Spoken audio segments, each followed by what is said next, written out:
Hello unicorns, I'm Tiffany, this is Angelica, and we are back with another video.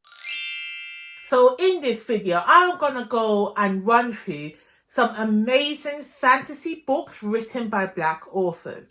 Now, what I'm doing here, I'm curating a list of some of my most favorited books of my favorite genres by Black authors. So throughout this Black History Month, I'm going to be posting a video for every genre that I read, highlighting some books by Black authors that I think you should add to the TBR. Now, some of them I've read, some of them I haven't read, some of them are new releases that I have yet to get to. So not only do I want you to add them to your TBR, I also want you to read them and review them and uplift these fantastic stories that has been presented to us. So now, without further any ado, let me get into the list. So in this video, I'm going to be highlighting around 20 plus fantasy, sci-fi, speculative fiction books written by Black authors. And as I said, some I've read, some I haven't read, but all I believe are fantastic stories, okay? So without further any ado, let's go to the first book on my list, which is Witches of SALIX POINTE trilogy by Noelle Vella. Now, I think this is two authors in one, so I didn't really find out much about them. But all I know is that I've read the first book of this trilogy. I'm currently reading the second book. This book is about black witches, demons, and angels. Every character in this book is black. This is an urban fantasy with cozy magical witches vibes in it. And it has a magical mystery going on with paranormal love interest between the witches and the angels and the demons. Now there is a little bit, a tiny, a wincy little jibber or spice in it, but it's not a lot. Now if you can take out the spice, you still have a cohesive story, okay? But what I loved about this first book, not only was it black on black on black, what I also loved is that we have demons and angels getting together and having babies, causing dysfunctional families, okay? And I love a messy family. I love me a messy family drama, and we have that in this book. But at its heart, this first book, at least, it's about the witches. It's about these two women who did not know anything about their heritage, anything about their backstory. They have been drawn back to this small town where members of their family lived, where members of their family have died, to inherit this incredible power that has been passed down through their generation, which they had no clue about. And it's about them discovering this ability. Add into that drama of the witches, with the drama between the demons and the angels, and who's trying to kill who. I loved it. I was here for it. I was thoroughly surprised for this book. I highly recommend this book. It's fantastic. It's a good read and it's perfect for this Halloweeny breezy season, okay? It's given the correct vibes. Read it, pick it up, let me know your thoughts. Next on my list is another relatively new release. I believe this book was released this year. It is The Fool That Saved Us. Now, this is another cozy vibe read. Oh, I'm so happy that I found this book. Again, we have hints of demon hunting and angels in this book. Let me tell you this book about. So it says, Cassel has given up, so the main character, Cassel, has given up the family tradition of demon hunting and leaving behind the fated family duty and her sacred sword. What she can't leave behind, however, are the scars. To cope, she spends her time immersed into her new work, pouring all her attention she has into her bookstore, New Haven Books. And this is a small bookstore that she owns herself. Okay, so just that little tidbit, that little sprinkle, if that hasn't heightened your interest in this book, it has a sapphic romance, it has queer love in it, okay? We're talking about a sapphic romance, which includes a demon succubus. A demon succubus. Oh, okay. Yes, pick it up. You know you want to read it. The next book we have on the list that I want to highlight is SHIGIDI and the Brass Head of Obalufon.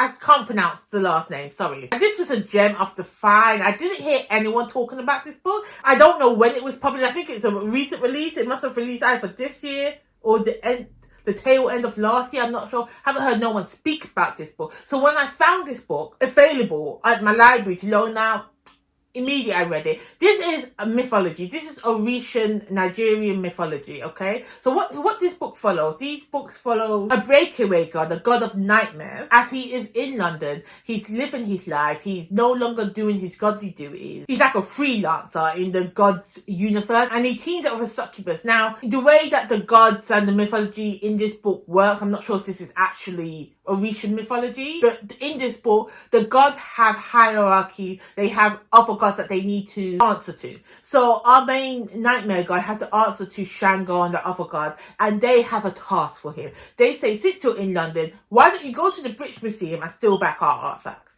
So we have gods doing heists, okay? We have gods doing heists, getting up to nonsense, up in the streets of London. Love it. So they're going back to steal the African artifacts that the British stole from them. And as you should, take back, reclaim what is yours. So I actually enjoyed this book. I don't want to give too much away, but I actually enjoyed this book. I love stories with gods in them. I love stories with the old gods in them. Especially make them African gods. Make them non-Greek and Roman gods. I'm here for it, okay? I'm here for it. So, yes, pick this book up. It was a good time. It was a fun read. The next book, we're going to defer away from gods and demons and all that good stuff. We're going to take a dip into magical realism with The Princess of Thornwood Drive. Now, this book had some depth to it. So in this book, we follow two sisters. So there has been a horrible car crash that has caused the death of these two sisters' parents, and one of the sisters was in the car and she is now paralyzed and non-verbal. So that is left with the older sister taking care of her. So this is where the magical realism comes in, because we have dual POV. So we have Alyssa, who's the non-verbal paralyzed one. In her POV, she's living in a fantasy world. She doesn't realize that she's been in a car accident and her parents are dead. No, in her mind, she is the princess of Thornwood Drive, and her parents have been kidnapped, and it's being held by some evil person, and she's the only one that is trying to find them. She's the only one that knows that they have been taken hostage. So in her POV, she's a princess. Okay, we're living in La La Land. And that was a little fun time to see. But then we also have the sister's POV that is taking care of her non-verbal paralyzed one in our reality. And as we go through her story, we see her struggling, trying to cope with caring for her paralyzed sister, trying to put her in a home that can tend to her needs when she's out there working, trying to flip the bills, pay the medical bill, because you know the Americans, they don't like to have free healthcare. They have to make you pay to live. It's ridiculous. So this book does deal with heavy triggering subjects. So if you are a person that's prone to triggers, I suggest you check them out, because it is dealing with death of the family and the vulnerability of those disabled people that do not have a voice for themselves. However, back to Alyssa's POV when we're in La La Land, we're in the fantasy land. I love the way that this author mixes elements of Trinidadian folklore into the story. Like, I love getting different folklore tales and legends from different cultures around the world, so we're just not focused on the Western folk tales. You know, this book does it well. And it's highly enjoyable, and it makes you question. It makes you wonder, are we actually the ones that are in Delulu land? Like, this cannot be reality. Maybe I am a queen of a far-off land, and they're looking for me, but I'm stuck in my own mind, living this dream. This isn't a dream. This ain't a dream. Living this nightmare. That's where we're at right now. Anywho, Princess of Thornwood Drive, read it. Great book. Now we're going to mix some magical realism with a bit of mythology in my next pick, which is River Mama. Now, River Mama was a great short, sweet read, okay? So what is River Mama about? So in River Mama, we follow a girl called Alicia who is coming home after a night out, after a party, and a river deity appears before her and says, you have 24 hours to find the golden comb or everything is done for you. Like, everything's done, I'm going to kill you. Now, Alicia, she's just like, hold on, who are you? What is this golden comb? I don't know what you're talking about. But luckily for her, she has this co-worker who knows all about Caribbean folklore, who knows all the stories and the legends being told. So she enlists her help in finding this supposed golden comb in 24 hours to give back to this river deity. Now, this book was such a good time. It was so fun because it's like a little adventure going on. Like, what is the golden comb? What's going on? To be honest, I've never heard of this folklore about the golden comb.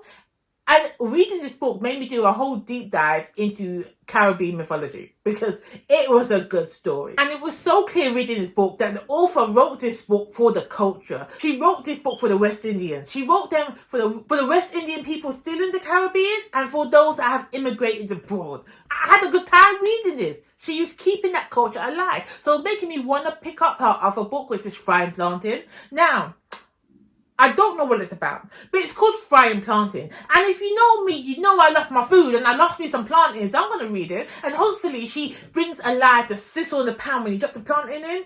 Oh, I'm a bit hungry now. I'm going to go eat after this. I'm going to go eat. So the next book I want to talk about is Son of the Storm. Now, this is an epic fantasy book that's set in an alternative Africa. Now, I have to say, this book was well done. This book was very high realized. And I mean that in the sense that the settings of this book was very vivid, was very detailed. The topics that are discussed in this book lead from colonization to colorism, okay, to the caste system. It makes you think, like, when you think of colonization, you think about the racism that's happened. But no. This book, all the cast of characters in this book are black, are African, okay? But they have colorism in here. They are all shades of black. Like, you have the high browns, the low browns, the high blacks, okay? You even have albino representation, okay? And they're referred to as yellow skin. Now, I was seeing some of the reviews of this book where they said yellow skin is racist because it means for Asian people. But no, in this book, there's no other race, ethnicity group in this book being represented except for black, except for Africans, okay? So the yellow skins in this book refers to the albinoism. And again, there is colorism in this book, so check your trigger warnings. That's something that bothers you. But this book was great. It was fantastic. What I actually loved about this book is the female representation, because the females had the power. The females were fierce. Okay, the females knew what they wanted. They have so you have this main character who's the male character, and he's engaged to another woman. I think her name is Eshami. This man looked like a fool. He didn't know what he was doing. He didn't know what he was about in life. But his fiance, she knew. She put him in his place. Like, no, if you're gonna marry me, you got to act right. Even though she was the villain of the story, I loved her. Okay, I loved her whole arc. Check this book out. Read it. You have Son of the Storm, and then you have Warriors of the Wind, which I haven't actually finished because my loan ran out of the library. So I need to go pick that book up. But Son of the Storm is a fantastic start to an epic fantasy series, and I need everybody to read it. The next book I have on this list is a book that I read a couple of years ago, and it incorporates one of my favorite elements in a fantasy book: Pirates. That is by Sea and Sky by Antoine Bandele. So I did mention this book in one of my first ever publishing gems that I posted on this channel. I link it up somewhere here. However, this book was fantastic. This book follows a man called Sala and Jelani, who is working on this pirate ship because they need to get this medication that Jelani needs in order for him to survive. However, things go wrong. Things go wrong because they pirates. Something's gotta go on. This book was a journey in itself because obviously you got the pirates. The pirates, however, they're flying. Okay, we're not on the sea. They're in the sky. Hence the title, by Sea and Sky. Okay, so the pirates are in the sky. We have the army that they're fighting against. We have an expansive world. The world is large and vivid and detailed. And if you are going to check this book out, I would highly suggest you do the audiobook because that's a full-scale production. We can hear the battle scenes, the cannons go boom, okay? We hear it all in the audiobook. So I highly suggest you devour this book in that format, if you're so inclined. The next book I have on this list is none other than The Rage of Dragons by Reid-Benta. Oh my god. I feel like you already know how good this book is because you already did read it, but I'm still going to tell you, if you haven't already done so, go read The Rage of Dragons. It is fantastic. So, for those of you all the way in the back that has yet to get to this book, let me tell you what it's about. This is an African-inspired epic fantasy book. Now, I have to say, please do not get put off by the name. Although it's called The Rage of Dragons and it's an apt name for this book, there ain't much dragons in this first book. There ain't doing a lot of dragon riding, dragon kin, seeing them breathe fire. There's none of that. This book, at its heart, is about revenge. It's about one boy's journey to get revenge on the people that did him dirty, okay? And in order to do this, he has to rise up in the ranks. So he's there training. He's fighting against people that are built to be better than him, that their inherent DNA makes them stronger, faster, more deadlier than what he is, but yet he's going to build up the ranks in order to kill the people that did him wrong. And how does he do this? How does he gain the strength, you ask? Demons. He gets help from the demons.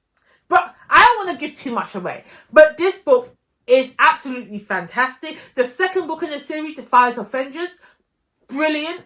brilliant, okay? I love the character arc that we're going through with Tao, the main character. Brilliant. Eagerly waiting for Lord of Demons. Every winter, I know writing is a process. It takes a time with it. We want it to be perfect, but I want to read it. I want to read it. So if you're looking for an art reader, hit me up. I'm ready. I'm available. Okay? But anyway, Raid of Dragons, if you haven't already read it, go read it. Okay? Brilliant. So the next book I do want to highlight is A Taste of Honey. Now, I think this is a part of a duology or part of a series called, what's it called? Sorcerers of the Wildeeps, because there's another book, but they're not interlinked. You can read them as standalone, because that's what I did. I've only read A Taste of Honey. Now, this is a queer romance, slow burn type of love situation. And I don't know, I'm quite liking the slow burns right now.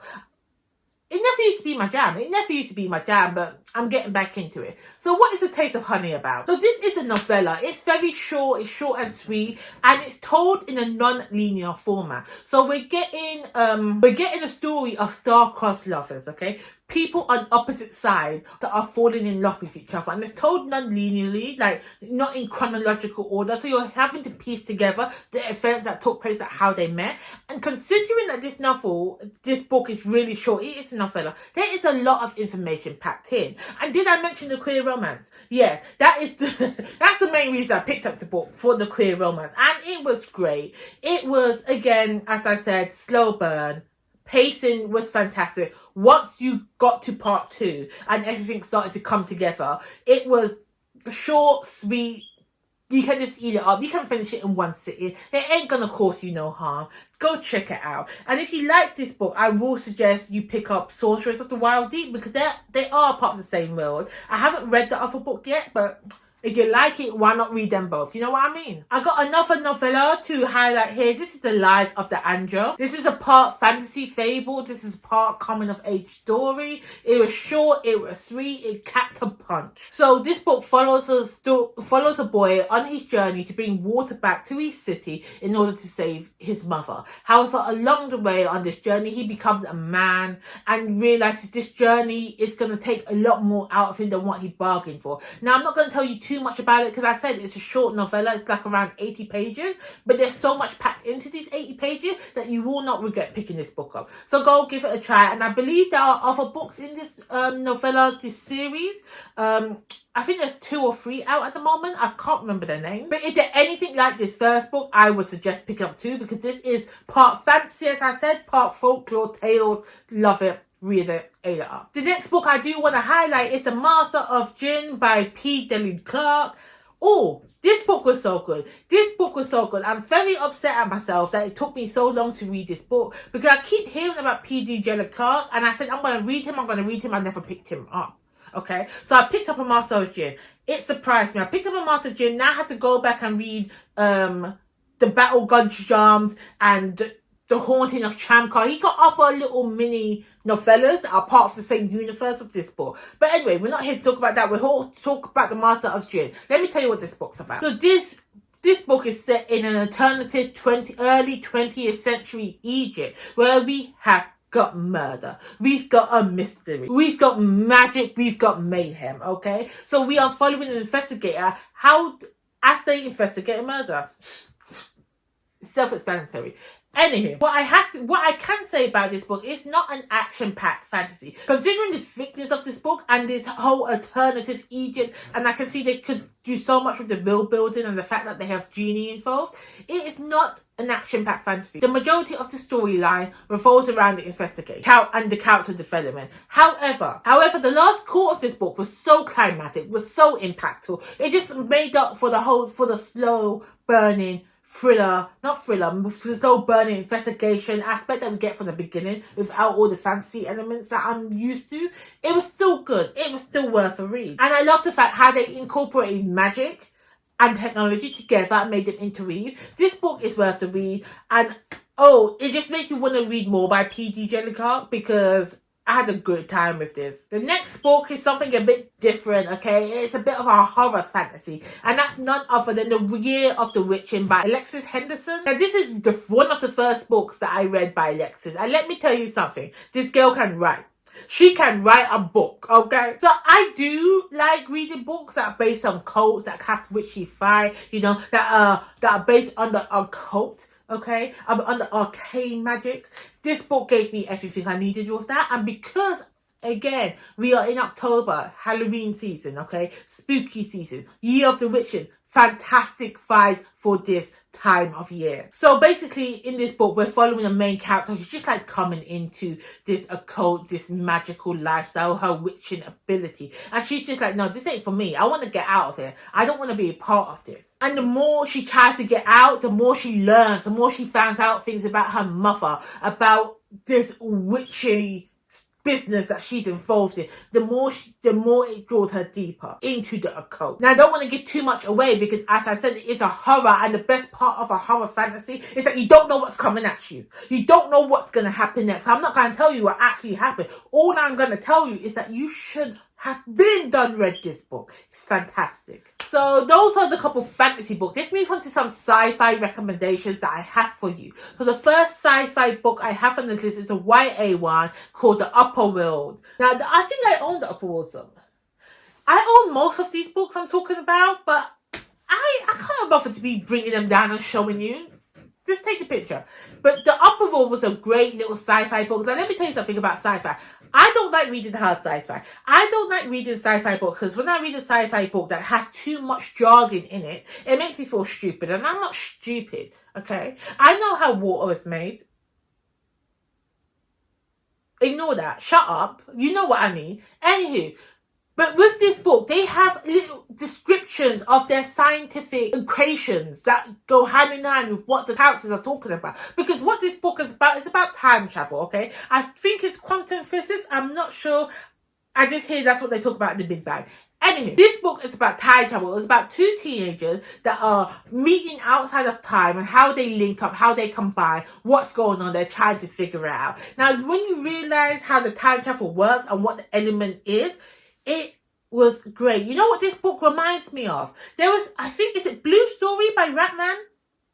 I think it's Blue Story. I'm going to have to double check it. But it reminded me of that film. Because, when you realise what happened and how these characters are connected in this book and how time travel plays a factor in what they're trying to do, it is great. It is fantastic, okay? I'm so here for it. And I know the second book in the series is out. It's called The Mirror Realm, The Mirror Something. And also The Upper World is in works to become a Netflix original series. So now is your time to read it. Now is your time to start. It's a great book. My next book is sci-fi dystopian book. It's got to be by the one and only N.K. Jemisin. That is the 5th season. Now, if you haven't already done, go read the full review that I put up on this book. Because this book makes you question yourself. It alters your mind. Not only does the way it tells its story, it uses second POV, not only does that throw you through a loop, but the actual interaction between the characters, the story being told, and when you find out how each character connects, I don't want to give it away. I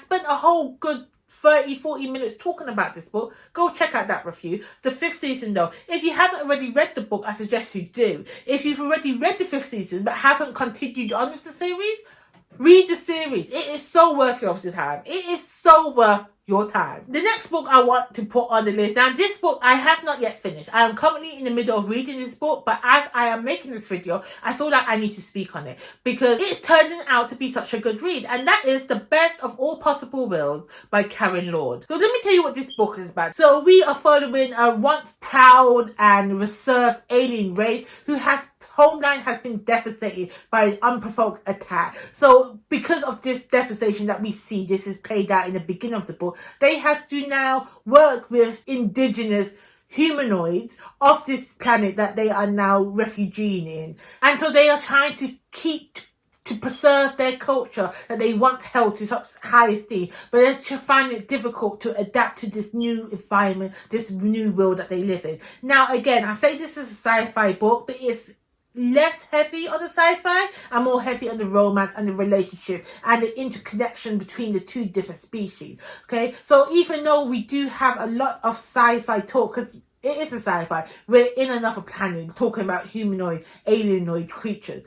However, the focus of this book is on the relationship between the romance, between the friendship, between the different species coming together. So I think if you are wanting to dip your toes into sci-fi, you don't know where to start, and you're not ready to go for that hard-hitting sci-fi, this is the book for you. I believe. Again, I'm still in the middle of reading it, but the pacing of it, but again, we have that big climatic event at the beginning, and then it really slows down the pace. We're getting to know the character, we're getting to know the world, we're getting to know their interactions, then at the end, towards the last quarter, it builds it back up for that sci-fi element. So it's a good mix going on here. The next sci-fi book I want to highlight, again, it's not a novella, it's a collection of short stories. It's actually here, The Edge of Here. The Edge of Here, a collection of short stories about black women being loved on, black women not having to take charge, be the one that has all the answers, okay? It's about black people living in societies where they're appreciated. Now, I would highly suggest, if you read this book, if you like Black Mirror, because Black Mirror, it shows our reality, it shows what our world will be if certain things have been changed. And that is what we're getting from these collection of short stories. How many short stories are in here? There are around 7 short stories in here, and each one either deals with technological advancement, time travel, friendship, and social justice. So again, this is a collection of short stories in that speculative fiction sci-fi world where black women are just being loved on and being appreciated. So I highly suggest this book to anybody who wants to read something like that. And actually, everybody should pick it up. Okay, so the next couple of books I want to mention is a bit different because most, if not all of them, I either have not read yet or I haven't got further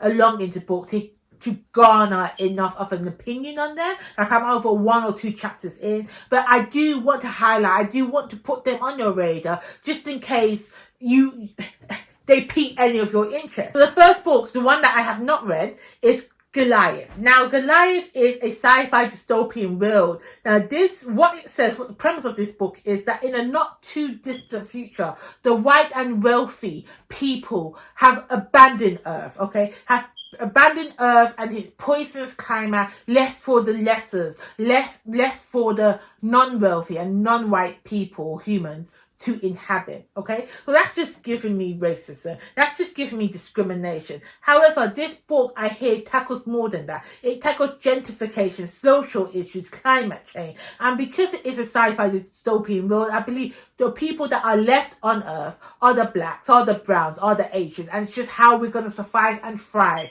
without the whites. That is what I'm getting from this book, and I want to read it. I want to see what the author does with this concept. And if this is something that interests you, pick it up. Let me know your thoughts. The next book I want to highlight is a book that I'm a couple of chapters in. I've only read 3 or 4 chapters. And this is from a black indie self-published author called Amari Richards. The book in question is The Kamoni Legacy. Now, as I said, this book appears to be African inspired. So in this book, we're following 3 siblings. We're following a warrior who is trying to protect his home and his family. We're following a middle child who is overlooked, who cannot live up to pressure put onto his father, and he's seeking to find recognition, okay? And then we have the daughter, we have the sister, who is in this world. I'm getting the gist that women are not put down, that women can hold a place of power. However, she is trying to uncover a mystery of girls going missing, of underrepresented women, of what happened to them, okay? So I'm not too far into the story to actually get a campus overview of what this book is about, but so far so good. I am enjoying myself. I can see there are secrets that need to be unveiled. I can see that there are fights. There is a budding war and tension between these African kingdoms. So I'm having a good time. And again, we love to support black indie authors, especially in the fantasy sphere. If this looks like something of interest to you, I highly suggest you go pick it up. Talking about black indie authors, we have another one called I Am King. Now, I did do a taste test of this book in my Chaya chapter, and I haven't got back to finish this book. My bad. But when I did taste it, I did have some qualms from it at the beginning, but then I'm still thinking about this book. I still want to know what happened. So basically what this book is a book told with classical narrative, has the classical tropes that you find in fantasy. But however, it's mixed with West Indian folklore, myths and tales. So I like that juxtaposition. I like that we're merging two of my favourite things together. Okay, so what this book does, we follow the last heir to a kingdom. He's a young boy and now he's on the run. He needs to be protected by these mercenaries because there is civil war breaking out in his kingdom. So we don't know who's going to win at this point. So this young boy, I believe he was 10 years old, he has to put his fate in the hands of a female warrior who's there to protect him. So far, as I said, I've only read one chapter, but I was reading the synopsis. We've got a skilled warrior, we've got a sellsword, and we've got a raven. Now, do they mean a raven as in a bird? Like, do we have talking animals in this book? I am here for the talking animals. I love an animal companion. So yeah, I am going to continue reading this book, and as I said, you should too. The next book that I have on my list that it has to be read is another sci-fi fantasy book. Epic story told in a second world, but on a different planet. It is called When It Rains in Colour. Now, what drew me about this book? It says, in the far, far future, on a distant planet called Sombazi, which was colonised by the descendants of the African civilization of the Dongo people. Now, when I read that, I was immediately intrigued because too many sci-fi books where it's from people from our Earth, some our ancestors have gone out, or our descendants have gone out into space and colonized other planets. Always the westernizers. It's always the Westerners. It's always Americans, you know, or a collation of American and British and Russian. Maybe it's just me. Maybe I'm not picking up the right book, but that is what I see when they're talking about colonization. It is those. It is people from that demographic. Here we have Africans going to space, colonizing shit. I love to see it, okay? So as the title suggests, When It Rains in Colour, this book has a lot of emphasis on colour. So what it says in the synopsis is that our main character has chosen to be the rare indigo. Now, what is a rare indigo, you might ask? I don't know. I ain't read the book yet, but it's got something to do with colour. I'm intrigued to read it. We're gonna read it. The next book I have, now I have this book on audio and I have this book on Libby. Now I've had it unknown for months and I just keep renewing it. And that is The Midnight Runner by Noelle Hopkins. Now I don't know why I haven't picked up this book yet, because this book, when I read the synopsis, immediately, let me borrow it, I'm going to read it. I just haven't done it yet. That's a me thing. So what they say this book is about, again, it's a sci-fi fantasy book and it says it's carnival time. Okay, intrigued, sign me up, I'm here for carnival. And it says the Caribbean colonized planet of the sun is having a grand old time because it's carnival, baby. Okay, so the other book was African colonized planets. Now we have Caribbean colonized planets. Black people in space. Black people in space. I'm here for it. On this planet of Tucson, carnival is happening. Then we have this group of midnight robbers coming along stealing things from people, okay? And we have a main character called Tantan. I believe it's a youngish character. I don't know if it's male or female at this time. But Tantan is obsessed with the midnight robbers, is in awe of them, loves them, dresses up like them. However, their father, Tantan's father, has committed a crime during this carnival season and everything snowballs from there. Okay, so I'm hearing keywords. I'm hearing carnival. I'm hearing Caribbean folklore in space. Black people in space. I'm hearing a bit of robbery, a bit of crime, a bit of murder, maybe. I don't know. Key phrases. I need to read it. I'm hyping myself up even more. I might read it this month, actually. Maybe. Watch this space. And the last book that I do want to mention that I have had on my physical TBR for way too long. I even own here the second book. I own the second book. I haven't read the first book. I don't normally do that. I don't normally do this. But here I am doing it. That is Red Leopard, Red Wolf by Marlon James. Now, I read Marlon James's other work, his contemporary work. Loved it. Loved the 7 killings of something. Brilliant book. Very poetic writing. Then you're going to write a fantasy book. With the type of prose that you do, Marlon, you're going to write a fantasy book. I'm already sign me up. You did sign me up. I have both your books. I'm a reader. So what is this book about? from the synopsis, we have got this person called Tracker who's hired down to, you guessed it, track down somebody, because his name is Tracker. It's in the name. So he's hired to track down a boy that's been missing for 3 years, 3 odd years ago. So we learn that Tracker normally works alone. He's a solo man, but in order to find this boy, he needs to get the aid of others to help him. So the group that he is a part of is part of unusual creatures, because we got a shape-shifting animal that can turn from a leopard into a man, and I believe a goddess has put him onto this quest. And then I mentioned the folklore, based by Caribbean African folklore. Okay? Yes, sign me up, I'm here for it. Black Leopard, Red Dwarf by Marlon James. Read it, add it to your TBR. So that's it for me today. Those are some of my fantasy, sci-fi, speculative fiction books written by black authors that I think you should read, that I think you should add to your TBR, that you need to rate and review, okay? Please let me know if you've read any of these books, or any of them intrigue you enough to add to your TBR. And also, do drop in the comments below any fantasy books that you have read by black authors that I have not mentioned that you think I should take a look at, because I'm always intrigued to find new books. As I said, this Black History Month, I am posting a video for all of my favourite genres, highlighting some black authors in that genre and those works that I think you should read. So if you don't want to miss out, please subscribe and hit that bell, and I'll be back with another video soon.